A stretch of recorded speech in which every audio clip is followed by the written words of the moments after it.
أعوذ بالله من الشيطان الرجيم. بسم الله الرحمن الرحيم. لن تنالوا البر حتى تنفقوا مما تحبون وما تنفقوا من شيء فإن الله به عليم. كل الطعام كان حلا لبني إسرائيل إلا ما حرم إسرائيل على نفسه من قبل أن تنزل التوراة.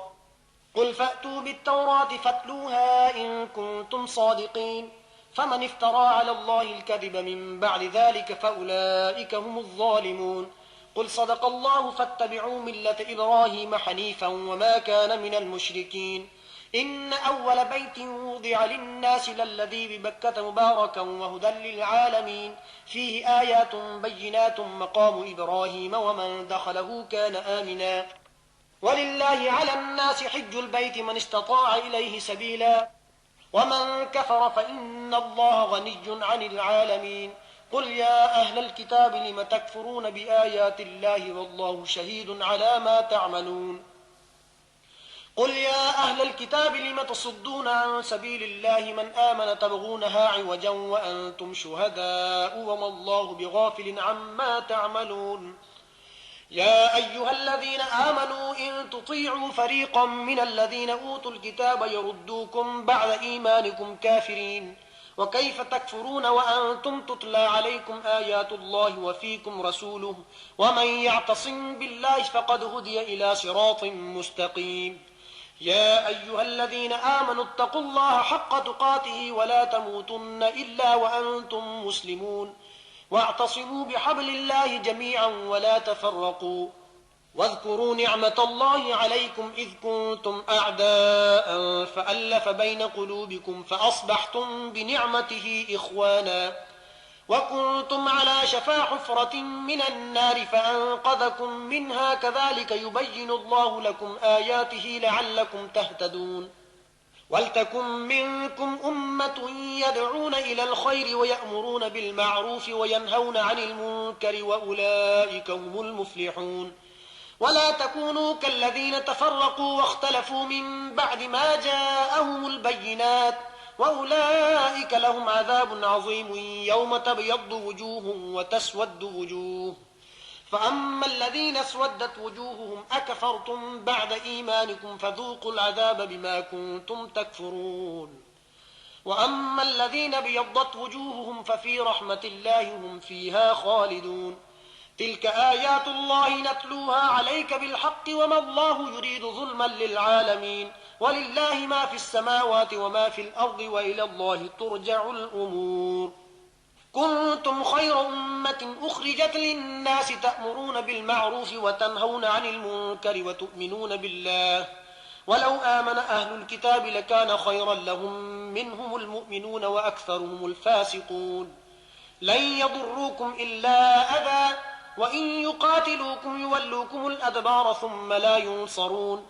ضربت عليهم الذلة أينما ثقفوا إلا بحبل من الله وحبل من الناس وباءوا بغضب من الله وضربت عليهم المسكنة ذلك بأنهم كانوا يكفرون بآيات الله ويقتلون الأنبياء بغير حق ذلك بما عصوا وكانوا يعتدون. ليسوا سواء من أهل الكتاب أمة قائمة يتلون آيات الله آناء الليل وهم يسجدون يؤمنون بالله واليوم الآخر ويأمرون بالمعروف وينهون عن المنكر ويسارعون في الخيرات وأولئك من الصالحين. وما يفعلوا من خير فلن يكفروه والله عليم بالمتقين. إن الذين كفروا لن تغني عنهم أموالهم ولا أولادهم من الله شيئا وأولئك أصحاب النار هم فيها خالدون. مثل ما ينفقون في هذه الحياة الدنيا كمثل ريح فيها سر أصابت حرث قوم ظلموا أنفسهم فأهلكت وما ظلمهم الله ولكن أنفسهم يظلمون. يا أيها الذين آمنوا لا تتخذوا بطانة من دونكم لا يألونكم خبالا ودوا ما عنتم قد بدت البغضاء من أفواههم وما تخفي صدورهم أكبر قد بينا لكم الآيات إن كنتم تعقلون. ها أنتم أولئك تحبونهم ولا يحبونكم وتؤمنون بالكتاب كله وإذا لقوكم قالوا آمنا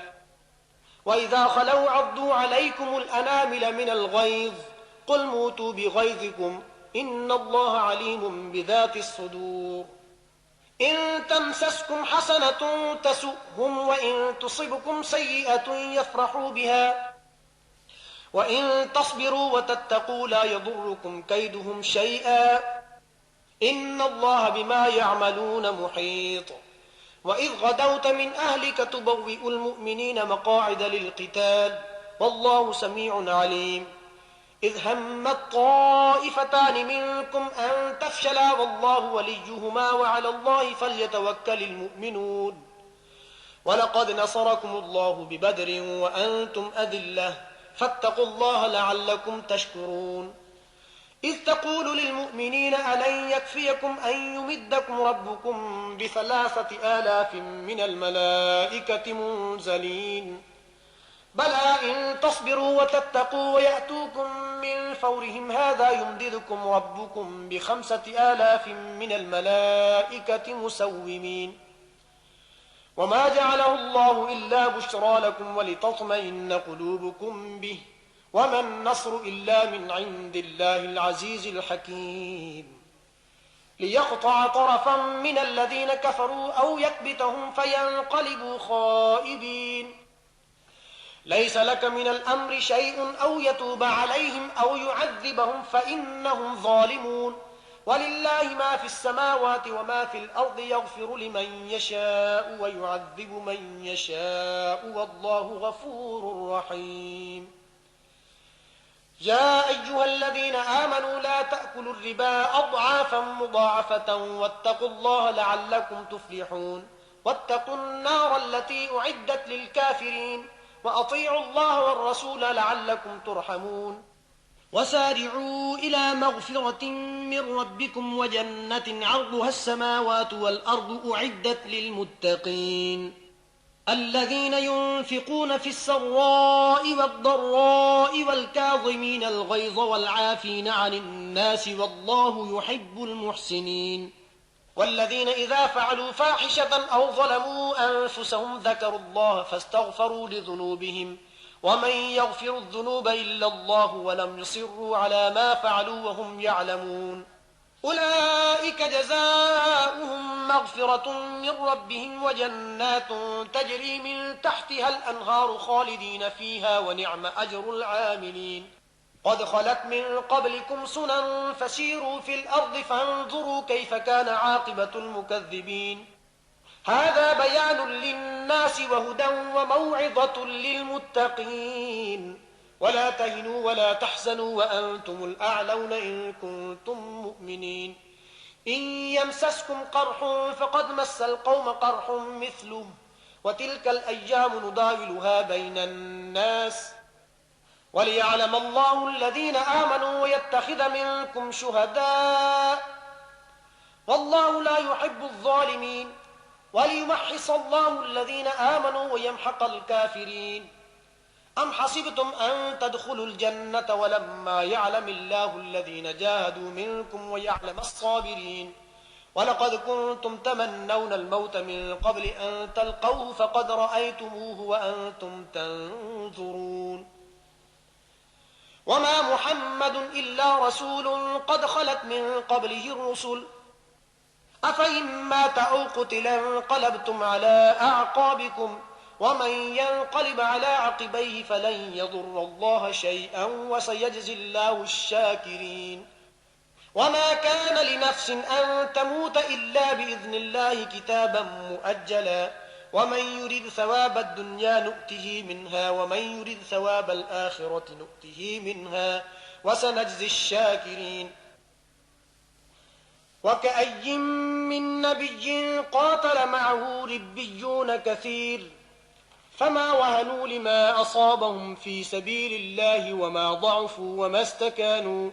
والله يحب الصابرين وما كان قولهم إلا أن قالوا ربنا اغفر لنا ذنوبنا وإسرافنا في أمرنا وثبت أقدامنا وانصرنا على القوم الكافرين فآتاهم الله ثواب الدنيا وحسن ثواب الآخرة والله يحب المحسنين. يا أيها الذين آمنوا إن تطيعوا الذين كفروا يردوكم على أعقابكم فتنقلبوا خاسرين. بل الله مولاكم وهو خير الناصرين. سنلقي في قلوب الذين كفروا الرعب بما أشركوا بالله ما لم ينزل به سلطانا ومأواهم النار وبئس مثوى الظالمين. ولقد صدقكم الله وعده إذ تحسونهم بإذنه حتى إذا فشلتم وتنازعتم في الأمر وعصيتم من بعد ما أراكم ما تحبون منكم من يريد الدنيا ومنكم من يريد الآخرة ثم صرفكم عنهم ليبتليكم ولقد عفا عنكم والله ذو فضل على المؤمنين. إذ تصعدون ولا تلوون على أحد والرسول يدعوكم في أخراكم فأثابكم غما بغم لكي لا تحزنوا على ما فاتكم ولا ما أصابكم والله خبير بما تعملون. ثم أنزل عليكم من بعد الغم أمنة نعاسا يغشى طائفة منكم وطائفة قد أهمتهم أنفسهم يظنون بالله غير الحق ظن الجاهلية يقولون هل لنا من الأمر من شيء قل إن الأمر كله لله يخفون في أنفسهم ما لا يبدون لك يقولون لو كان لنا من الأمر شيء ما قتلنا هاهنا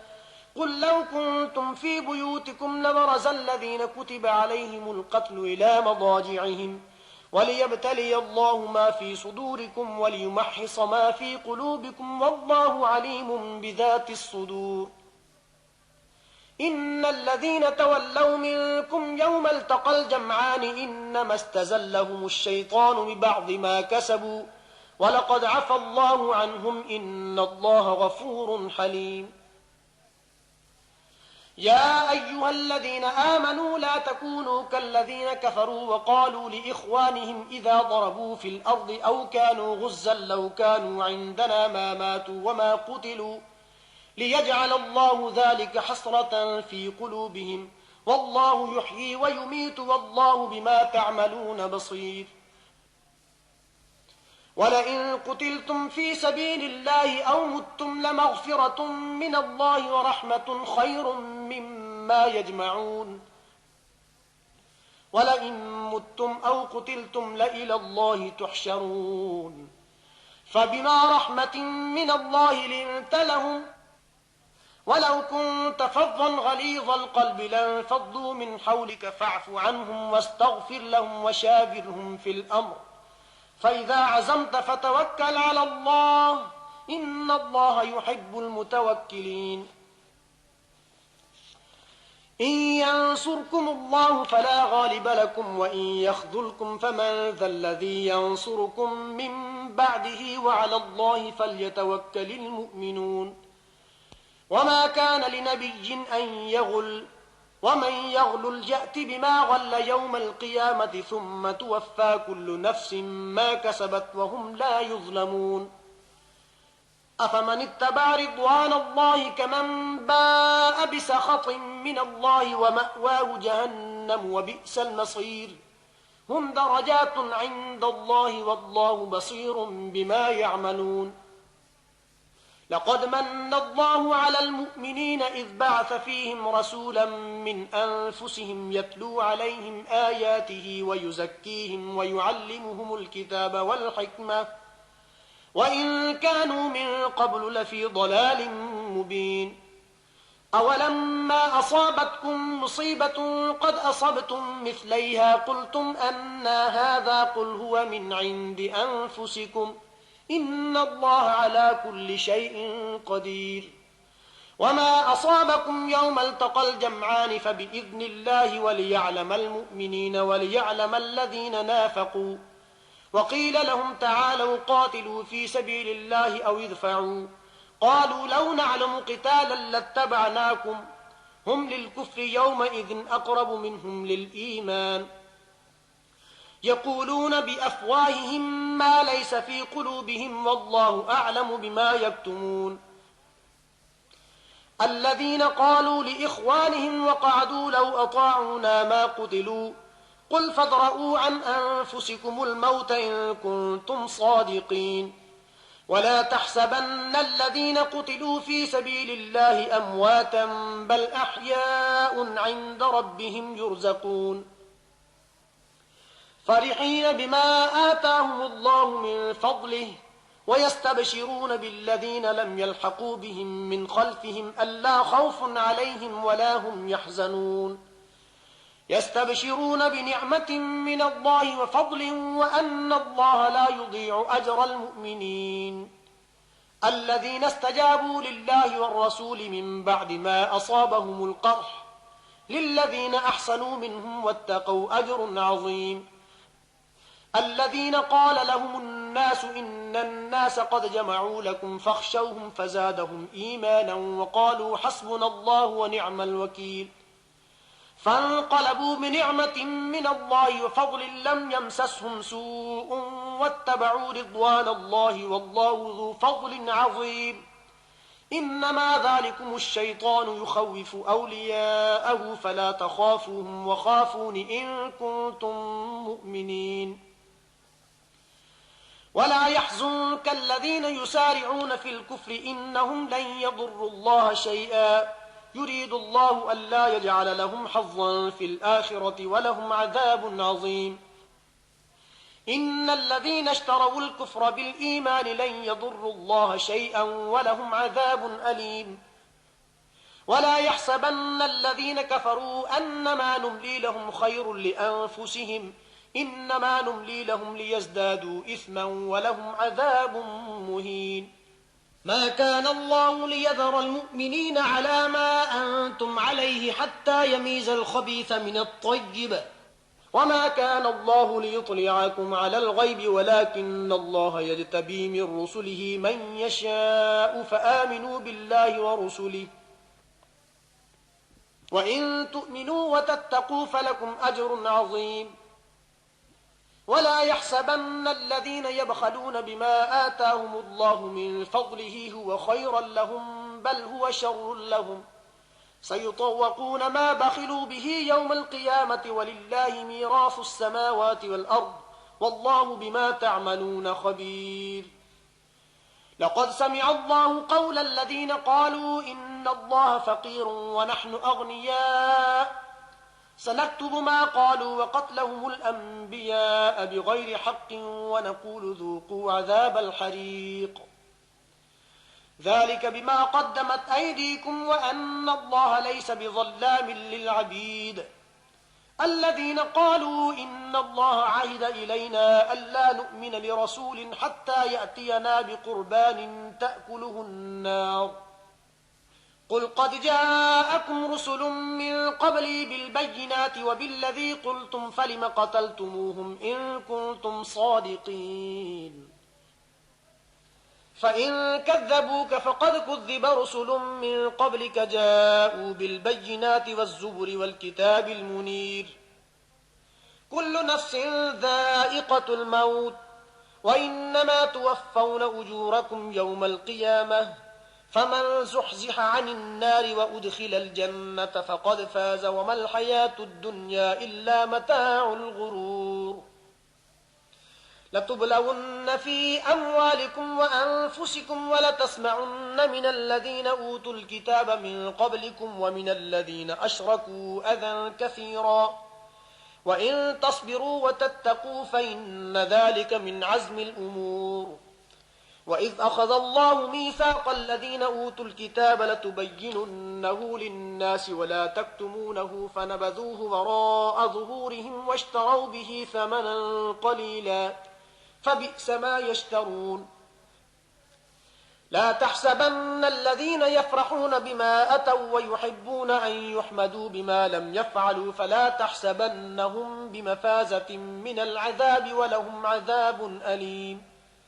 ولله ملك السماوات والأرض والله على كل شيء قدير إن في خلق السماوات والأرض واختلاف الليل والنهار لآيات لأولي الألباب الذين يذكرون الله قياما وقعودا وعلى جنوبهم ويتفكرون في خلق السماوات والأرض ربنا ما خلقت هذا باطلا سبحانك فقنا عذاب النار ربنا إنك من تدخل النار فقد أخزيته وما للظالمين من أنصار ربنا إننا سمعنا مناديا ينادي للإيمان أن آمنوا بربكم فآمنا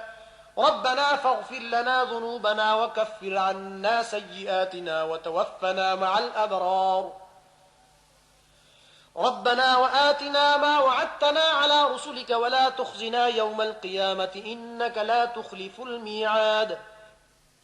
فاستجاب لهم ربهم أني لا أضيع عمل عامل منكم من ذكر أو أنثى بعضكم من بعض فالذين هاجروا وأخرجوا من ديارهم وأوذوا في سبيلي وقاتلوا وقتلوا لأكفرن عنهم سيئاتهم ولأدخلنهم جنات تجري من تحتها الأنهار ثوابا من عند الله والله عنده حسن الثواب لا يغرنك تقلب الذين كفروا في البلاد متاع قليل ثم مأواهم جهنم وبئس المهاد لكن الذين اتقوا ربهم لهم جنات تجري من تحتها الأنهار خالدين فيها نزلا من عند الله وما عند الله خير للأبرار وإن من أهل الكتاب لمن يؤمن بالله وما أنزل إليكم وما أنزل إليهم خاشعين لله لا يشترون بآيات الله ثمنا قليلا أولئك لهم أجرهم عند ربهم إن الله سريع الحساب يا أيها الذين آمنوا اصبروا وصابروا ورابطوا واتقوا الله لعلكم تفلحون بسم الله الرحمن الرحيم يا أيها الناس اتقوا ربكم الذي خلقكم من نفس واحدة وخلق منها زوجها وبث منهما رجالا كثيرا ونساء واتقوا الله الذي تساءلون به والأرحام إن الله كان عليكم رقيبا وآتوا اليتامى أموالهم ولا تتبدلوا الخبيث بالطيب ولا تأكلوا أموالهم إلى أموالكم إنه كان حوبا كبيرا وإن خفتم ألا تقسطوا في اليتامى فانكحوا ما طاب لكم من النساء مثنى وثلاث ورباع فإن خفتم ألا تعدلوا فواحدة أو ما ملكت أيمانكم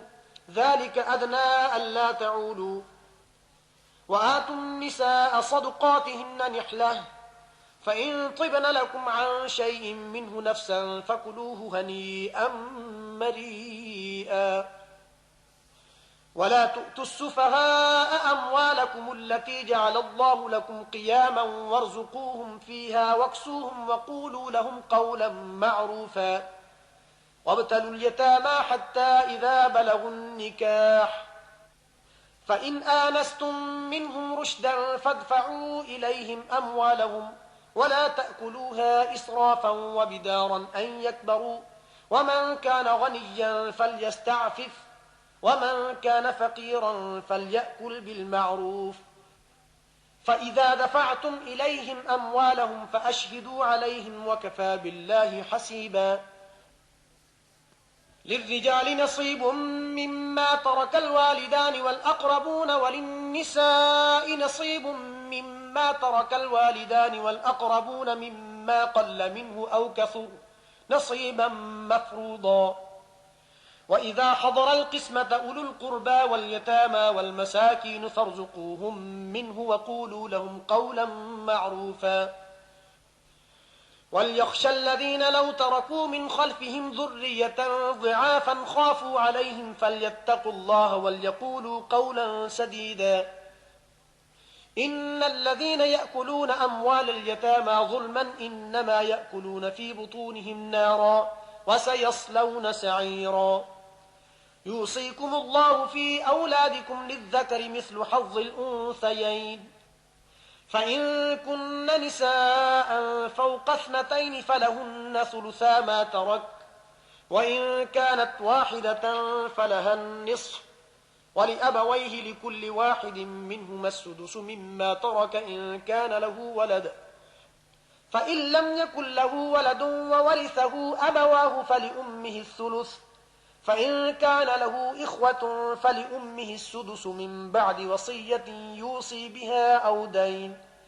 آباؤكم وأبناؤكم لا تدرون أيهم أقرب لكم نفعا فريضة من الله إن الله كان عليما حكيما ولكم نصف ما ترك أزواجكم إن لم يكن لهن ولد فإن كان لهن ولد فلكم الربع مما تركن من بعد وصية يوصين بها أو دين ولهن الربع مما تركتم إن لم يكن لكم ولد فإن كان لكم ولد فلهن الثمن مما تركتم من بعد وصية توصون بها أو دين وإن كان رجل يورث كلالة أو امرأة وله أخ أو أخت فلكل واحد منهما السدس فإن كانوا أكثر من ذلك فهم شركاء في الثلث من بعد وصية يوصى بها أو دين غير مضار وصية من الله والله عليم حليم تلك حدود الله ومن يطع الله ورسوله يدخله جنات تجري من تحتها الأنهار خالدين فيها وذلك الفوز العظيم ومن يعص الله ورسوله ويتعد حدوده يدخله نارا خالدا فيها وله عذاب مهين واللاتي يأتين الفاحشة من نسائكم فاستشهدوا عليهن 4 منكم فإن شهدوا فأمسكوهن في البيوت حتى يتوفاهن الموت أو يجعل الله لهن سبيلا واللذان يأتيانها منكم فآذوهما فإن تابا وأصلحا فأعرضوا عنهما إن الله كان توابا رحيما إنما التوبة على الله للذين يعملون السوء بجهالة ثم يتوبون من قريب فأولئك يتوب الله عليهم وكان الله عليما حكيما وليست التوبة للذين يعملون السيئات حتى إذا حضر أحدهم الموت قال إني تبت الآن ولا الذين يموتون وهم كفار أولئك أعتدنا لهم عذابا أليما يا أيها الذين آمنوا لا يحل لكم أن ترثوا النساء كرها ولا تعضلوهن لتذهبوا ببعض ما آتيتموهن إلا أن يأتين بفاحشة مبينة وعاشروهن بالمعروف فإن كرهتموهن فعسى أن تكرهوا شيئا ويجعل الله فيه خيرا كثيرا وإن أردتم استبدال زوج مكان زوج وآتيتم إحداهن قنطارا فلا تأخذوا منه شيئا أتأخذونه بهتانا وإثما مبينا وكيف تأخذونه وقد أفضى بعضكم إلى بعض وأخذن منكم ميثاقا غليظا ولا تنكحوا ما نكح آباؤكم من النساء إلا ما قد سلف إنه كان فاحشة ومقتا وساء سبيلا حرمت عليكم أمهاتكم وبناتكم وأخواتكم وعماتكم وخالاتكم وبنات الأخ وبنات الأخت وأمهاتكم اللاتي أرضعنكم وأخواتكم من الرضاعة وأمهات نسائكم وربائبكم اللاتي في حجوركم من نسائكم اللاتي اللاتي دخلتم بهن، فإن لم تكونوا دخلتم بهن فلا جناح عليكم، وحلائل أبنائكم الذين من أصلابكم، وأن تجمعوا بين الأختين إلا ما قد سلف، إن الله كان غفورا رحيما. صدق الله العظيم.